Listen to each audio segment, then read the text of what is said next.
Hello, students. Here we are with our chapter A Short Monsoon Diary by Ruskin Bond. This is our unit 8 and chapter 1 from class 8th book, and our book name is Honey Dew. And in our previous video, we had read till here. तो यहाँ तक हमने पढ़ लिया था अपने previous video में।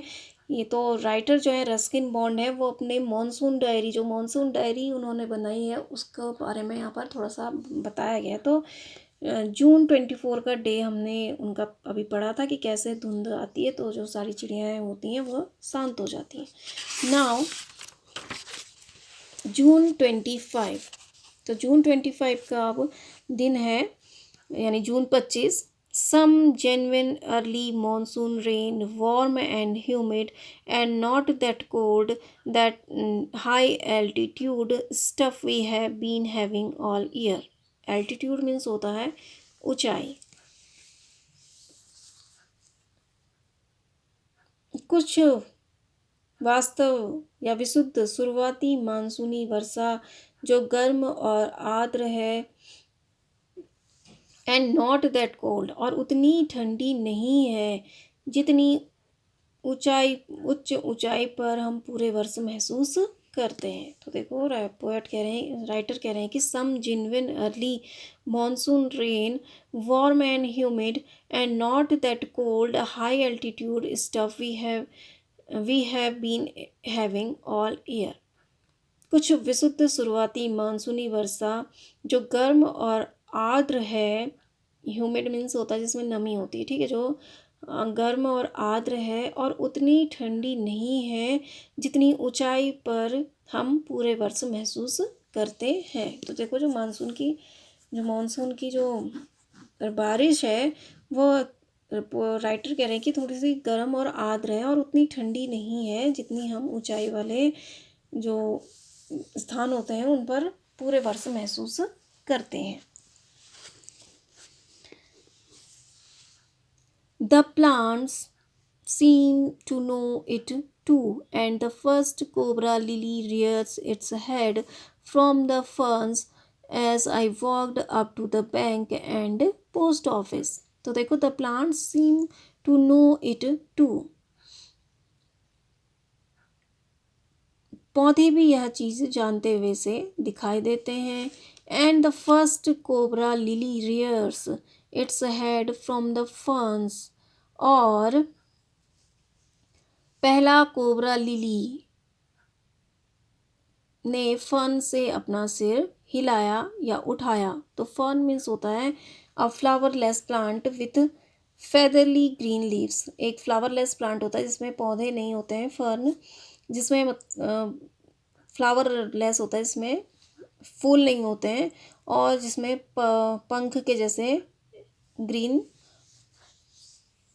हरी पत्तियां होती हैं, ठीक है। तो कह रहे हैं कि and the first cobra lily, आपको पिक्चर में भी दिख रहा है, तो lily rears its head from the fern as I walked up to the bank and post office. और पहले कोबरा लिली ने फर्न से अपना सिर उठाया जैसे जैसे ही मैं बैंक और पोस्ट ऑफिस को निकला। तो देखो अब यहाँ पर राइटर कह रहे हैं कि some genuine early monsoon rain, warm and humid, and not that cold high altitude stuff we have been having all year. कुछ विशुद्ध शुरुआती मानसूनी वर्षा जो गर्म और आर्द्र है और उतनी ठंडी नहीं है जितनी हम ऊंचाई पर पूरे वर्ष महसूस करते हैं। तो कह रहे हैं कि कुछ मानसून की वर्षा अभी हो रही है लेकिन वह बहुत गर्म और नमी से भरी है, आर्द्रता से भरी है, और उतनी वो ठंडी नहीं है जितनी कि ऊंचाई वाले इलाकों में हम हमेशा महसूस करते हैं। The plants seem to know it too. पौधे भी ऐसा लगता है कि पौधे भी यह चीज़ें जानते हुए से दिखाई देते हैं। And the first cobra lily rears its head from the ferns as I walk up to the bank and post office. और पहले कोबरा लिली ने फन से अपना सिर उठाया जैसे मैं बैंक और पोस्ट ऑफिस को निकला। The mist affords a certain privacy. धुंध एक निश्चित गोपनीयता की पुष्टि करता है। एफोर्ड मीन्स होता है पुष्टि करना, ठीक है। तो जो धुंध है एक निश्चित गोपनीयता की पुष्टि करता है। A school boy ask me to describe the hill station and valley in one sentence and all I could say was a paradise that might have been. A schoolboy asked me to describe the hill station and valley in one sentence. एक विद्यालय के बच्चे ने मुझसे पर्वतीय स्थल और घाटी को एक वाक्य में वर्णित करने को कहा। And all could I say and all I could say was, और सब कुछ मैं जो कह सकता था, a paradise that might have been, एक स्वर्ग जो शायद एक स्वर्ग रहा होगा। तो वो कह रहा है कि जो मैं कह सका वो यही कि शायद यह एक स्वर्ग रहा होगा। मतलब कि जो वैली और जो घाटियाँ हैं और जो पहाड़ी पर्वतीय स्थल हैं उनको जो राइटर है वो स्वर्ग कह रहा है, ठीक है। तो वो कह रहा है कि जो शायद स्वर्ग रहा होगा। तो अब राइटर यहाँ पर कह रहे हैं कि जो मिस्ट है, जो धुंध है, वो बहुत गोपनीयता की पुष्टि करती है। मीन्स बहुत गोपनीय है वो। और जो फिर वो कह रहा है कि एक स्कूल का बच्चा जो मेरे से कहता है कि आप हिल स्टेशन और वैली को, जो घाटियाँ हैं और जो पहाड़ी स्थल हैं, उन्हें सिर्फ एक सेंटेंस में, एक वाक्य में डिस्क्राइब करिए। और जो मैं कह सकता हूँ, कह रहा है राइटर, वो यह है कि जो शायद कभी स्वर्ग रहे होंगे। ये क्या है कि ये कभी स्वर्ग रहे होंगे, कह रहा है। पैराडाइज मीन्स होता है स्वर्ग। तो a paradise that might have been, जो यह एक शायद यह एक स्वर्ग रहा होगा। तो हिल स्टेशन और उनको वह स्वर्ग कह रहे हैं।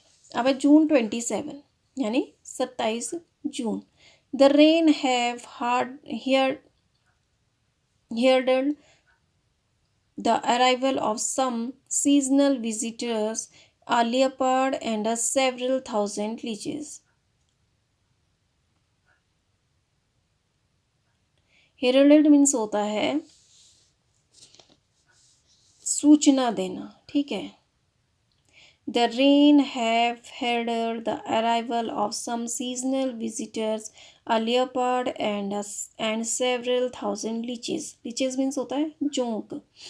बारिश ने कुछ मौसमी आगंतुकों के आगमन की सूचना दी, एक तेंदुआ और कई हजार जोंके। तो देखो, लीच क्या होती है, बरसात के मौसम में होती है ना, जोंक हो जाती हैं।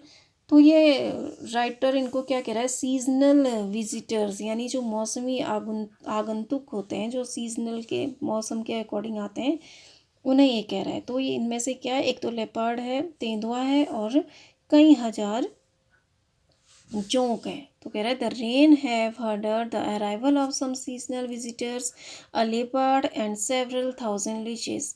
बारिश ने कुछ मौसमी आगंतुकों के आगमन की सूचना दी, एक तेंदुआ और कई हजार जोंक। Yesterday afternoon, the leopard lifted a dog from near the servants' quarter below the school. कल दोपहर, yesterday afternoon, कल दोपहर तेंदुए ने स्कूल के नीचे नौकर के निवास के पास से एक कुत्ते को उठा लिया। In the evening, it attacked on Bisu's cow, but fled at the approach of Bisu's mother, who came screaming imprecation. देखो, imprecation यानी फटकार लगाना, और स्क्रीमिंग मीन्स होता है चीखना। तो कह रहा है कि in the evening it attacked on Biju's cow, शाम को उसने बीजू की गाय पर हमला किया। But fled at the approach of Biju's mother, who came screaming imprecations. लेकिन बीजू की माँ के पहुंचने से भाग गया, जो चीखती हुई फटकार लगाती हुई आई। फ्लीड मीन्स होता है भागना, अप्रोच मीन्स होता है पहुंचना। But fled at the approach of Biju's mother, लेकिन बीजू की माँ के पहुंचने से वह भाग गया। हु केम स्क्रीमिंग इम्परसेशन, जो चीखती हुई फटकार लगाती हुई आई। तो यहाँ पर वो कह रहे हैं कि जो द रेन, जो बारिश है, उसने जो सीजनल विजिटर्स हैं यानी जो मौसमी आगंतुक हैं उनके बारे में सूचना दी है। और वह मौसमी आगंतुक कौन है? एक तेंदुआ और कई हजार जोंक हैं। लीचेस मीन्स होता है जोंक, और कई हजार जोंक। और वो कह रहा है कि yesterday afternoon the leopard lifted a dog from near a servants quarter below the school. कल दोपहर तेंदुए ने स्कूल के नीचे नौकर के निवास के पास से एक कुत्ते को उठा लिया। दोपहर में उसने नौकर जहाँ रहते हैं, सर्वेंट क्वार्टर जहाँ था, वहाँ स्कूल के नीचे, वहाँ से उसने क्या कर लिया? एक कुत्ते को उठा लिया। और in the evening it attacked one of Biju's cow, और शाम को उसने बीजू की एक गाय पर हमला कर दिया। But fled at the approach of Biju's mother, लेकिन बीजू की माँ के पहुंचने से वह भाग गया। हु केम स्क्रीमिंग इम्प्रेसिएशन, जो चीखती हुई फटकार लगाती हुई आई। ठीक है, तो पैंथर जो लियोपार्ड जो था तेंदुआ, उसने पहले तो दोपहर में क्या किया? एक कुत्ते को उठा लिया स्कूल के बगल से, और फिर शाम को उसने बीजू की गाय पर हमला किया। लेकिन बीजू की माँ चीखती हुई चिल्लाती हुई वहाँ पर पहुँच गई, जिसकी वजह से वह भाग गया। As for the leeches, I shall soon get used to a little bloodletting every day. और जोंक के लिए मुझे जल्दी ही हर दिन थोड़ा रक्तपात करने की आदत हो जाएगी। वो कह रहा है जोंक जो होती है, आपको पता है, जब वो लग जाती है तो पूरा खून निकाल देती है ना।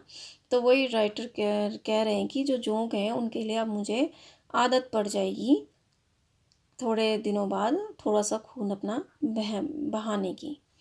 Other new arrivals are the scarlet minivets, the female are yellow, flitting silently among the leaves like brilliant jewels। वो कह रहे हैं कि अदर न्यू अराइवल, दूसरी अन्य नया आगमन स्कॉटलैंड मिनिवेट का है। तो स्कॉटलैंड मिनिवेट क्या है? Bright red bird like a cuckoo, जो कोयल की तरह एक चमकदार लाल छोटी सी चिड़िया होती है। ठीक है, तो उसको बोलते हैं स्कारलेट मिनिवेट्स। तो other new arrival are the scarlet minivet, the females are yellow. अन्य नया आगमन लाल रंग की छोटी चिड़िया स्कॉटलैंड मिनिवेट का है। द फीमेल्स आर येलो, इसमें मादाएं जो होती हैं वो पीली होती हैं। Flitting silently among the leaves like brilliant jewels, चमकदार शानदार रत्नों। ठीक है, ब्रिलियंट ज्वेल्स मीन्स होता है शानदार रत्नों की तरह पत्तों के बीच चुपचाप बैठी थी। फ्लिटिंग साइलेंटली मीन्स होता है चुपचाप बैठना। तो कह रहे हैं कि flitting silently among the leaves like brilliant jewels, शानदार रत्नों की तरह पत्तों के बीच चुपचाप बैठी थी। तो देखो जो आगंतुक हैं, तो दो तो क्या थे? लियोपर्ड और लीच थे। अब दूसरा जो नया आगंतुक है वो कौन है? स्कारलेट मिनिवेट्स, यानी लाल रंग की एक छोटी चिड़िया, और जिसमें जो फीमेल होती है, जो मादा होती है, वो पीली होती है। तो कह रहा है कि other new arrivals are the scarlet minivets, the females are yellow, flitting silently among the leaves like brilliant jewels. अन्य नया आगमन लाल रंग की छोटी चिड़िया स्कारलेट मिनिवेट का है, जिसमें मादाएं जिसमें मादाएं लाल पीली होती हैं, शानदार रत्नों की तरह पत्तों के बीच चुपचाप बैठी थी। वो जो चिड़ियाएं थी वो पत्तों के बीच में चुपचाप से बैठी थी।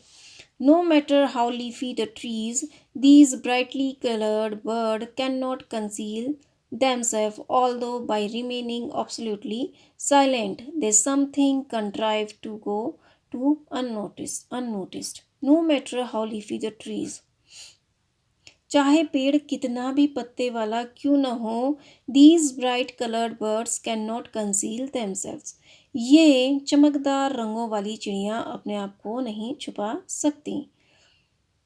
Although by remaining absolutely silent, हालांकि बिल्कुल चुपचाप रहकर, they sometimes contrived to go unnoticed, वे कभी कभी अप्रत्यक्ष होने की युक्ति निकाल लेते हैं, कि मतलब उन्हें कोई देख न सके, वो कभी कभी ऐसी युक्ति भी निकाल लेते हैं। तो वो कह रहे हैं कि no matter how leafy the trees, these brightly coloured birds can not conceal themselves.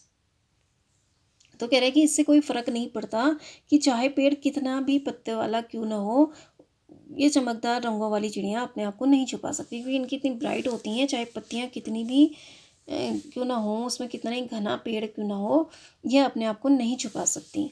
Although by remaining absolutely silent, हालांकि बिल्कुल चुप रहकर, they sometimes contrived to go unnoticed, वे कभी कभी अप्रत्यक्ष होने की युक्ति निकाल लेते हैं। तो मतलब यहाँ पर ऐसा कहना चाह रहा है राइटर कि हालांकि कितनी लीफी क्यों ना हो, पत्तेदार क्यों ना हो पेड़, लेकिन इनका जो ब्राइट कलर है, जो चमकदार इनका रंग है, उससे वो क्या हो जाती हैं, वो अपने आप को छुपा नहीं सकती, लेकिन फिर भी वो चुप रहकर, शांत रहकर अपने को जो जो अप्रत्यक्ष होने की वो युक्ति निकाल लेते हैं, मतलब बिल्कुल शांत वो रहती हैं, जिसकी वजह से कोई उन्हें नोटिस नहीं कर पाता है। Along come a pair of drongos, unnecessarily aggressive, chasing the minatives away.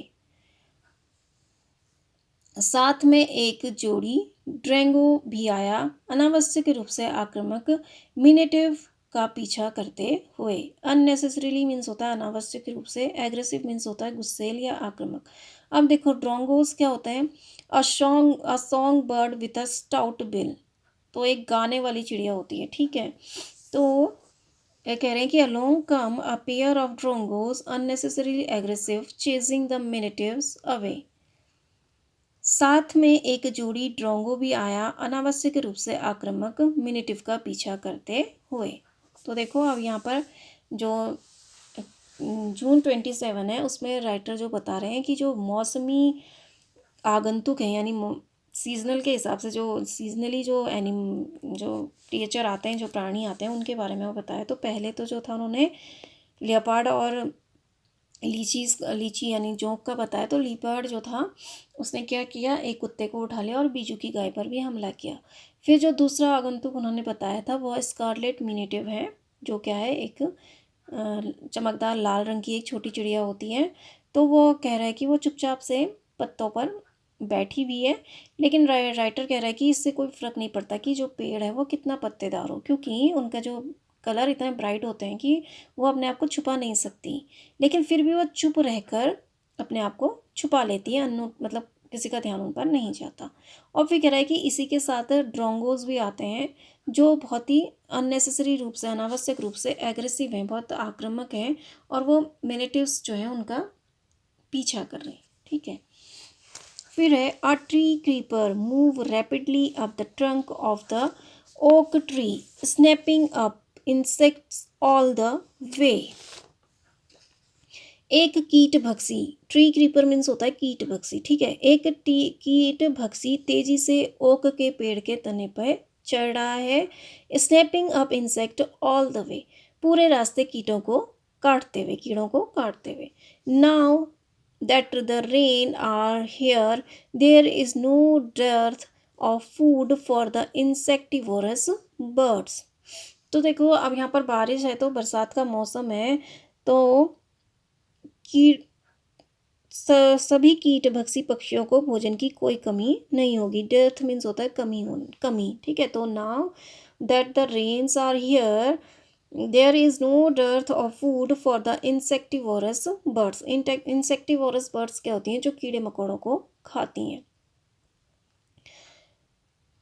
अब बारिश हो रही है तो कीट भक्षी पक्षियों के लिए भोजन की कोई कमी नहीं है। तो उन्हें मतलब बरसात में बहुत कीड़े मकोड़े होते हैं ना, तो कीट भक्षी जो कीट हैं उनको अब अपने खाने की कोई कमी नहीं होगी, क्योंकि उन्हें बहुत कीड़े मिल जाएंगे। तो जो इस वाले में है उन्होंने क्या बताया, जो बरसात में जो आते हैं क्रिएचर्स उनके बारे में बताया। ठीक है, लियो पैंथर, लीचेस और स्कारलेट मिनेटिव्स और drongo.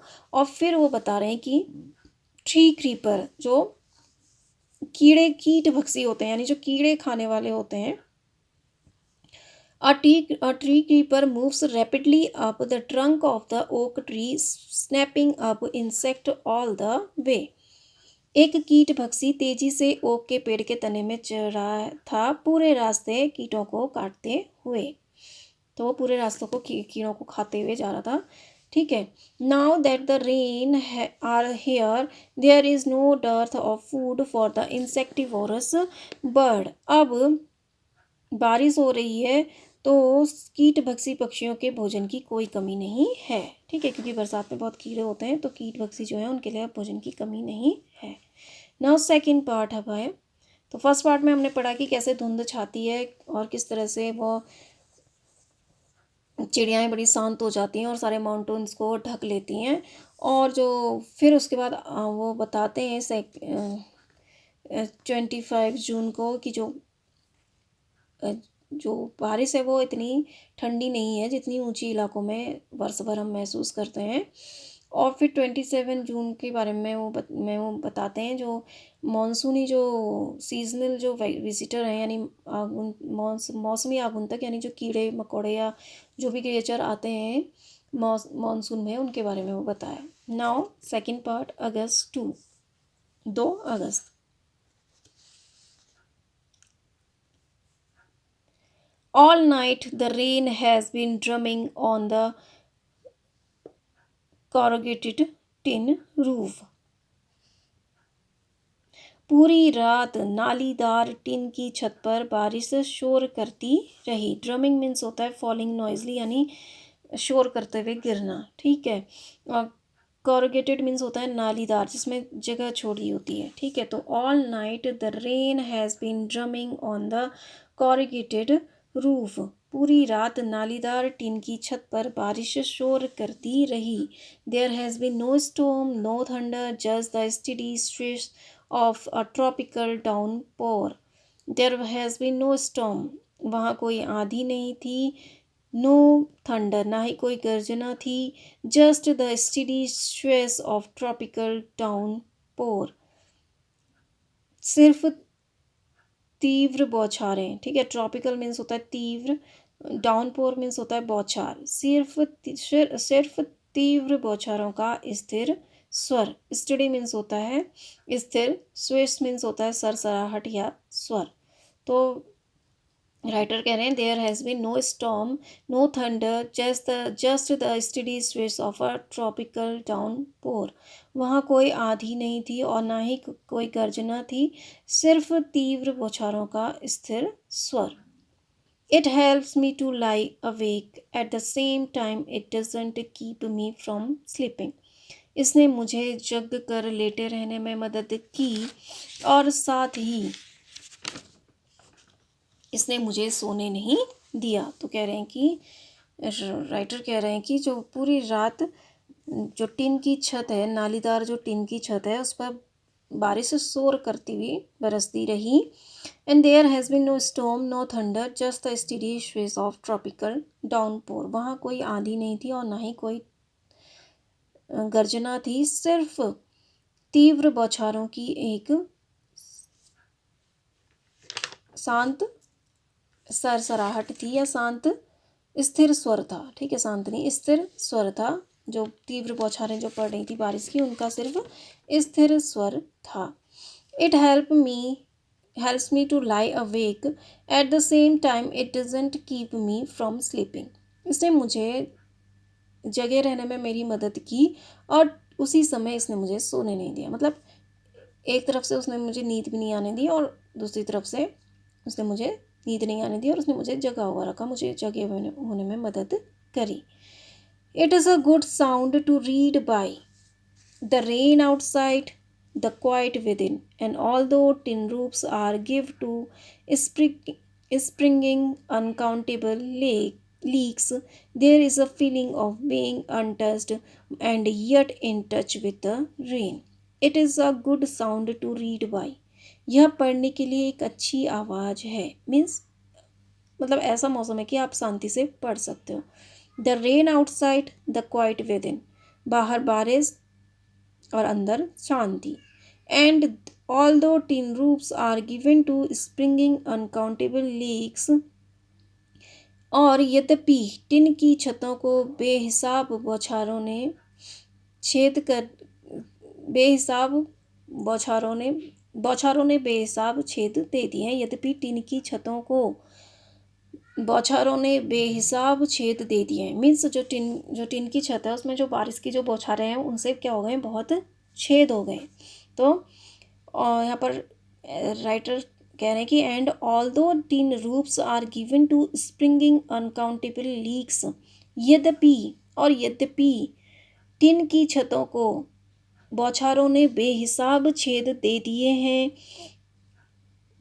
There is a feeling of being untouched by and yet in touch with the rain, यहाँ इससे अछूता रहने का एक एहसास होता है और अभी तक संपर्क में रहने का एहसास भी है बारिश के साथ। ठीक है, तो वो कह रहे हैं कि it is a good sound to read by, यह पढ़ने के लिए एक अच्छी आवाज़ है। मीन्स यहाँ पर कहने का मतलब है कि पढ़ने के लिए अच्छा माहौल है ये। ठीक है, तो ये पढ़ने के लिए एक अच्छी आवाज़ है। बाहर the rain outside the quiet within, बाहर बारिश और अंदर शांत। And although tin roofs are given to springing unaccountable means होता है अनगिनत, जिनको आप गिन नहीं सकते हो, बेहिसाब। लीक्स मीन्स होता है छेद। स्प्रिंगिंग मीन्स होता है बौछारें।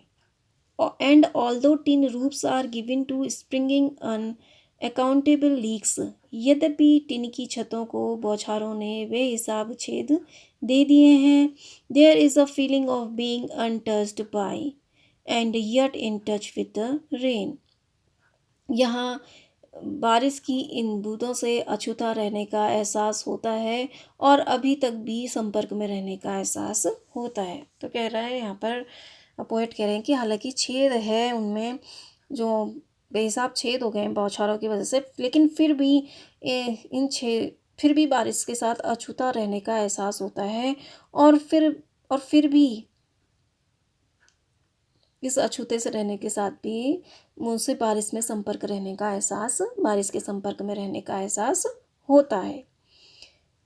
तो यहाँ पर वो कह रहे हैं कि अगस्त 2 को उन्होंने बताया कि सारी रात जो है वो जो छत थी, टिन की छत, जो नालीदार टिन की छत थी, उसमें जो बारिश थी वो पूरी रात बरसती रही शोर के साथ। ठीक है, और there has been no storm no thunder just the steady stress of tropical downpour, और वहाँ कोई आंधी नहीं थी और ना ही कोई तूफान था, सिर्फ जो तीव्र बौछारें थी उनका स्थिर स्वर था, यानी उनके स्थिर सरसराने की आवाज़ थी।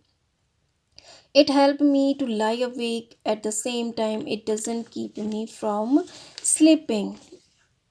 इसने मुझे जग कर लेटे रहने में मदद की और उसी समय इसने मुझे सोने भी नहीं दिया। मतलब एक ही टाइम पर उन्होंने दोनों चीज़ें करी बारिश की बूंदों ने, कि मुझे सोने भी नहीं दिया और मुझे जगा भी रखा। मतलब मेरे को जगे रहने में, या मैं जग कर वो सब चीज़ें सुन सकता था, आवाज़ भी रेन की, तो उसमें मेरी मदद करी उसने, लेकिन दूसरे क्षण उसने मुझे सोने भी नहीं दिया।